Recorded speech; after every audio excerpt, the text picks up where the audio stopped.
சரி இப்போ பிறந்த குழந்தை எடுத்துக்கலாமே. பிறந்த குழந்தைக்கு வந்து தாய்ப்பால் குடுக்கறதுனால என்ன மாதிரியான நன்மைகள் இருக்கு? ஆக்சுவலா தாய்ப்பால் வந்து நம்ம பொறந்த குழந்தைக்கு உடனே குடுத்தாகணும். உடனே இனிஷியேட் பண்ணுவாங்க. உடனே குடுத்துடணும். அதனால குழந்தைகளுக்கு நெறைய நன்மைகள் இருக்கு.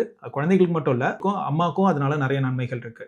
பட் ஆனா யூசுவலா இந்த தாய்ப்பால் வந்து பொறந்த உடனே செக்ரீட் ஆக ஆரம்பிச்சுரும். பட் ஆனா ஃபுல் ஃப்ளெட்ஜ்டா நெறைய நல்லா ப்ராப்பர் அந்த பாப்பாக்கு எவ்வளோ தேவையோ அது மாரி வரதுக்கு there is a time gap. 48 to 72 hours தேவைப்படும். ஸோ அந்த டைம் வரைக்கும் அந்த மதர் குடுக்குற பட்சத்தில கிராஜுவலா அந்த தாய்ப்பால் கொஞ்சம் கொஞ்சமா அதிகமாகும். அதே மாதிரி அந்த குழந்தை வந்து சக் பண்ண ஆரம்பிச்சா தான் அதுதான் ஒரு ஸ்டிமுலஸ் மாரி. ஸோ குழந்தை சக் பண்ண ஆரம்பிக்கும்போது தான் பால் இன்னுமே அதிகமா சுரக்க ஆரம்பிக்கும். ஸோ இப்ப குழந்தைக்கு அழுகுறாங்க, தாய்ப்பால் இல்லங்கிற பட்சத்தில அவங்க வேற ஏதாவது பால் குடுக்கலான்னு போம்போது, குழந்தைக்கு திரும்ப சக்கிங் எஃபெக்ட்டே இருக்காது. அது மாரி இருக்கும்போது மில்க் செக்ரீஷன் ஆட்டோமேட்டிக்கா கம்மியாயிடும். ஸோ இது மாரி பண்ணாம கொஞ்சம் கொஞ்சமா குடுக்க குடுக்க டெஃபினட்டா தாய்ப்பால் நல்லா சுரந்து அந்த குழந்தைக்கு எடுத்துக்கிற மாரி வரும். ஸோ இது மாரி எடுத்துக்கிறதுனால அந்த குழந்தைக்கு நல்ல இம்யூனிட்டி பவர் இருக்கும். அதே சமயத்தில தாய்ப்பால் வந்து போதிய ஊட்டச்சத்து அந்த குழந்தைக்கு என்ன தேவையோ அது இருக்கிற எல்லா ஊட்டச்சத்துமே அந்த தாய்ப்பால்ல இருக்கு.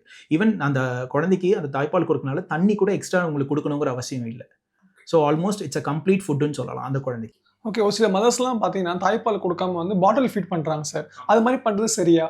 கண்டிப்பா சரி கிடையாது. ஸோ அது வந்து யாருமே வந்து அத வந்து ஒரு ஒரு ஒரு நிர்பந்தத்தினால தான் அப்படி போவாங்களே தவிர, அவங்களுக்கு கண்டிப்பா தெரியும். மதர் ஃபீட் தான் எல்லாருக்குமே குழந்தைக்கு நல்லதுன்னு தெரியும். பட் ஆனா சில சமயம் சில தாய்மார்களுக்கு ஒரு சில ரீசன்னால பால் கொஞ்சம் கம்மியா வரலாம். இனிஷியல் டேஸ்ல. சரியா? அது எதனாலலாம் வரலாம்னா, சில பேரால சரியா சாப்பிட முடியாது.